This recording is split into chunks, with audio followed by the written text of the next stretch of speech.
স্বাগত দীপ্ত বাণিজ্য সংবাদের সাথে আছি আমি ইশরাত সুমা।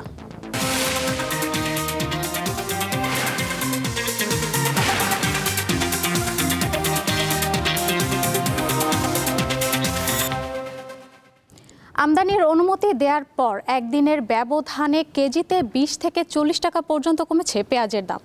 ব্যবসায়ীরা বলছেন আমদানি অব্যাহত থাকলে এবং মুড়ি কাটা পেঁয়াজের সরবরাহ বাড়লে দাম আরও কমবে। বাজারে অস্থিরতার মধ্যেই চাঁপাইনবাবগঞ্জের সোনা মসজিদ স্থলবন্দর দিয়ে ভারত থেকে এসেছে আমদানি করা 60 মেট্রিক টন পেঁয়াজ। রোববার রাতে পেঁয়াজবাহী ট্রাক দুটি বন্দরে প্রবেশ করে। এছাড়া দিনাজপুরের হিলি স্থলবন্দর দিয়েও ভারত থেকে পেঁয়াজ আমদানি শুরু হয়েছে।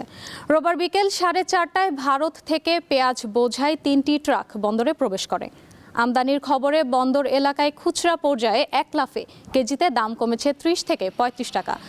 আমদানিকারকরা জানান সোমবার আরও অন্তত 3টি ট্রাকে প্রায় 90 মেট্রিক টন পেঁয়াজ বিকেলের মধ্যে বন্দরে প্রবেশ করতে পারে।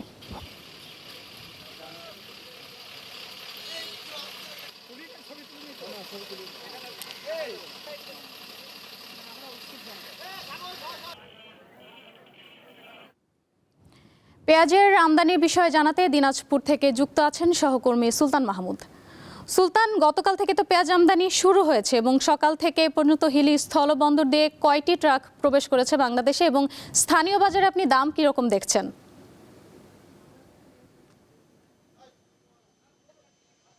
সোমা, আপনি জানেন গতকালকে রবিবার বিকাল 4টায় হিলি স্থলবন্দর দিয়ে একটি পেঁয়াজবাহী ট্রাক অর্থাৎ 30 মেট্রিক টন পেঁয়াজ কিন্তু প্রবেশ করেছে। আজকে এখন পর্যন্ত প্রবেশ করেনি, তবে বেলা 2টার পর থেকেই আরো 3টি ট্রাকে প্রায় 90 মেট্রিক টন পেঁয়াজ আমদানি করা হবে বলে আমদানিকারকরা আমাদেরকে নিশ্চিত করেছেন। তারা বলেছেন যে সকল আনুষ্ঠানিকতা শেষ হয়েছে গতকালকেই। আজকে মধ্যে যে 3টি পেঁয়াজবাহী ট্রাক প্রবেশ করবে, যার প্রায় 90 মেট্রিক টন পেঁয়াজ থাকবে। এতে করে এই অঞ্চলে অর্থাৎ গতকালকে থেকে পেঁয়াজ আমদানির খবর শোনার পর থেকেই বাজারে প্রতি কেজি পেঁয়াজ অর্থাৎ শুকনো যে পেঁয়াজটি রয়েছে সেই পেঁয়াজেও কিন্তু প্রায় 30 থেকে 40 টাকা পর্যন্ত কেজিতে কমে আসছে।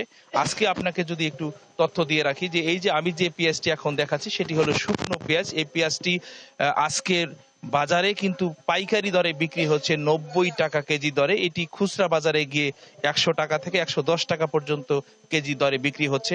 আরেকটি পেঁয়াজ রয়েছে কাঁচা পেঁয়াজ অর্থাৎ মুড়ি কাটা পেঁয়াজ রয়েছে, সেই মুড়ি কাটা পেঁয়াজটি আজকের বাজারে কিন্তু 90 টাকা 70 টাকা কেজি দরে পাইকারি দরে বিক্রি হচ্ছে। এটি খুচরা বাজারে গিয়ে কিন্তু 90 টাকা কেজি দরে এই কাঁচা পেঁয়াজটি বিক্রি হচ্ছে।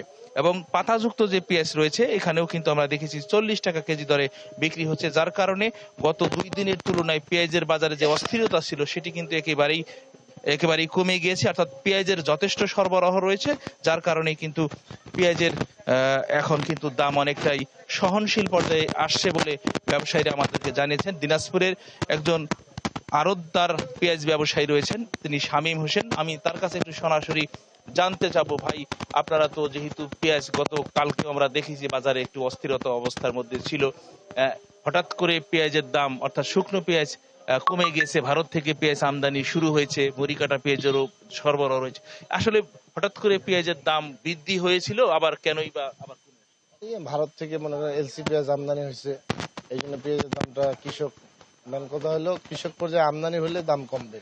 কদিন আমদানি হয়নি, এখন পর্যাপ্ত পরিমাণে উঠতেছে। এই যে আপনার নতুন পেঁয়াজ এটা উঠতেছে, এটা উঠলে এই পেঁয়াজের দাম কম হবে, বুঝছেন। আর ভারত থেকে আবার এলসি পেঁয়াজ আসতেছে, আমদানির পর্যাপ্ত পরিমাণ হচ্ছে, এখন আর কোনো শর্ট নাই, সেই জন্য অটোমেটিক দাম কমে যাবে আস্তে আস্তে। আরো পেঁয়াজ দাম কমতে পারে, আরো কমবে। এখন যত দিন যাবে দাম তত কমবে, বাড়ার সম্ভাবনা নাই। আর আপনারা শুনলেন যে আসলে একজন আড়তদার বললেন যে পেঁয়াজের দাম কিন্তু আরো কমতে পারে, কারণ বাজারে কিন্তু এখন পর্যন্ত মুড়ি কাটা পেঁয়াজের যথেষ্ট সরবরাহ রয়েছে এবং পাতাযুক্ত পেঁয়াজও কিন্তু রয়েছে, যার কারণে আগামী কালকে থেকেও কিন্তু আরো পেঁয়াজের দাম কমে আসতে পারে বলে ব্যবসায়ীরা প্রত্যাশা করছেন। সুমনা, এটি ছিল আমার। সুলতান, আপনাকে ধন্যবাদ। জানাবো পরবর্তী সংবাদ। পয়েন্ট টু পয়েন্ট ভিত্তিতে নভেম্বরে মূল্যস্ফীতি বেড়ে দাঁড়িয়েছে 8.29%। এর আগের মাস অক্টোবরে এই হার ছিল 8.17%। বাংলাদেশ পরিসংখ্যান ব্যুরো বিবিএস এর সবশেষ প্রতিবেদনে এই চিত্র উঠে এসেছে। প্রতিবেদনে বলা হয় 1 মাসের ব্যবধানে খাদ্যপণ্যের মূল্যস্ফীতিও কিছুটা বেড়েছে। চলতি বছরের নভেম্বরে খাদ্য খাতে মূল্যস্ফীতি দাঁড়িয়েছে 7.36%, যা আগের মাস অক্টোবরে ছিল 7.08%। তবে গত বছরের একই সময়ের তুলনায় খাদ্যপণ্যের দামে বড় ধরনের স্বস্তি ফিরেছে। বিবিএস বলছে, মাসিক হিসাবে মূল্যস্ফীতি সামান্য বাড়লেও গত বছরের তুলনায় সার্বিক পরিস্থিতি অনেকটাই সহনীয় পর্যায়ে রয়েছে।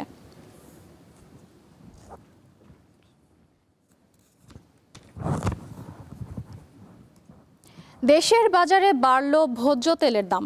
লিটারে 6 টাকা বাড়িয়ে প্রতি লিটার বোতলজাত সয়াবিনের দাম 195 টাকা নির্ধারণ করা হয়েছে। পাশাপাশি বোতলজাত 5 লিটার সয়াবিনের দাম 955 টাকা, খোলা সয়াবিন প্রতি লিটার 176 টাকা ও প্রতি লিটার পাম তেলের দাম নির্ধারণ করা হয়েছে 166 টাকা। নতুন দাম আজ থেকেই কার্যকর ধরা হয়েছে। রোববার সন্ধ্যায় এক বিজ্ঞপ্তিতে তেলের দাম বাড়ানোর ঘোষণা দেয় Bangladesh vegetable oil refiners and Vanaspati manufacturers association. বাণিজ্য মন্ত্রণালয়ের সঙ্গে আলোচনার প্রেক্ষিতে আন্তর্জাতিক বাজারের সঙ্গে সামঞ্জস্য রেখে ভোজ্য তেলের নতুন এই দাম নির্ধারণ করা হয়েছে বলে জানায় সংগঠনটি।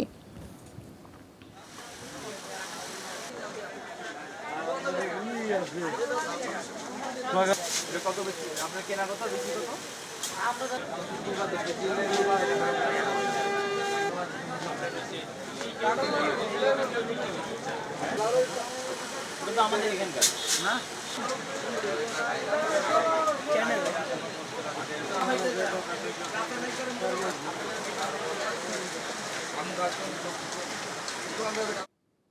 ভোজ্য তেলের বাজারের চিত্র জানাতে এবারে নারায়ণগঞ্জ থেকে যুক্ত আছেন সহকর্মী গৌতম সাহা। গৌতম, বাজারে সয়াবিন তেলের দাম বৃদ্ধির প্রভাব নিয়ে বিস্তারিত আমাদের জানান। এছাড়া আমরা আজ জেনেছি যে পেঁয়াজ আমদানি শুরু হয়েছে, স্থানীয় বাজারে পেঁয়াজের দাম কিরকম দেখছেন সেটাও জানান।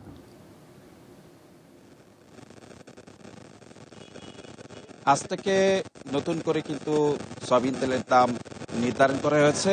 যে বোতলজাত যে তেল রয়েছে সেটি কিন্তু 6 টাকা বাড়ানো হয়েছে এবং যে খোলা সয়াবিন রয়েছে সেটি 60 টাকা বাড়ানো হয়েছে।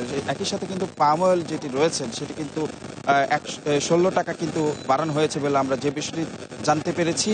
আমদানিকারক এবং বাজারজাতকারীদের চাপে কিন্তু সরকার এই নতুন দাম বাড়ানোর প্রক্রিয়া শুরু করেন এবং আজ থেকে কিন্তু সেটা কার্যকর হয়। আমরা যে বিষয়টি দেখেছি বাজারগুলো ঘুরে, সেখানে কিন্তু আমরা দেখলাম যে পুরানো যে তেলগুলো রয়েছে সেগুলি কিন্তু এখন রয়েছে এবং নতুন তেল যে দাম নির্ধারণের তেলগুলি রয়েছে এগুলি কিন্তু কিছু সংখ্যক দোকানে দেখা যাচ্ছে।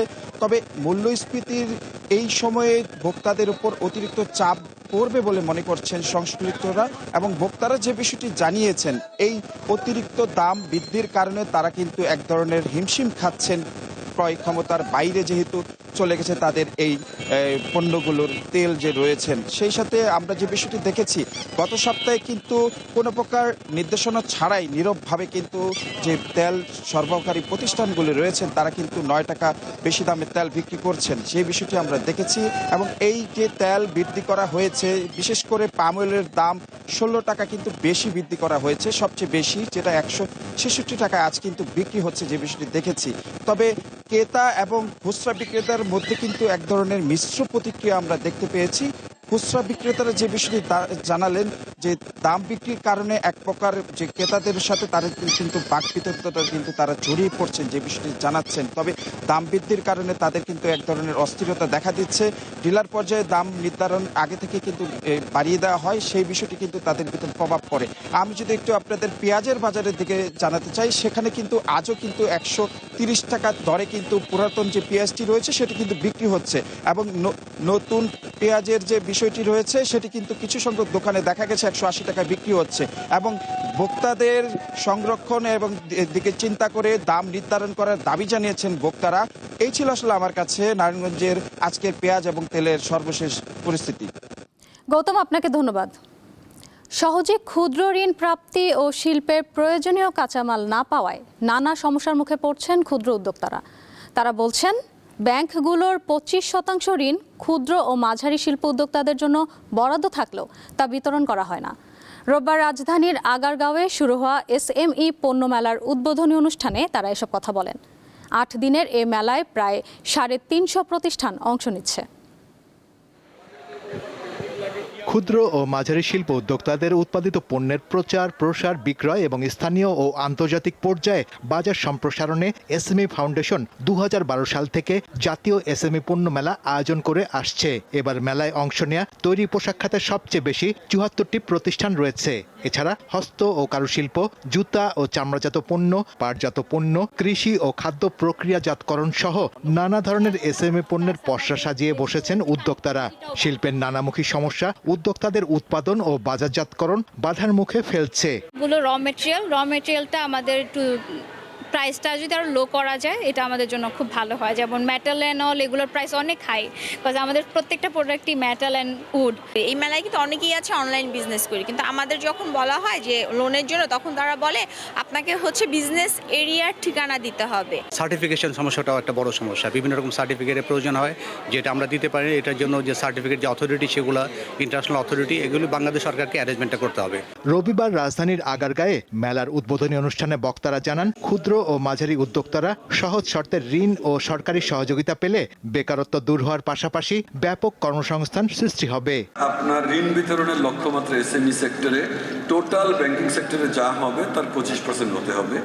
এখন ঋণ বিতরণ জিনিসটাই ব্যাংকিং সেক্টরে একটু কমে এসছে। নিবন্ধন, ব্যাংক অ্যাকাউন্ট খোলা সবকিছু একটা সিঙ্গেল ফর্মের মধ্যে নিয়ে আসতে পারি কিনা, এটা আমরা চেষ্টা করছি যে আগামী বছরের কোনো একটা সময় আমরা এটা চালু করে দিতে পারবো। এটা একদম ক্ষুদ্র থেকে শুরু করে বড় বিনিয়োগকারীরা সবাই একই সুবিধা পাবে।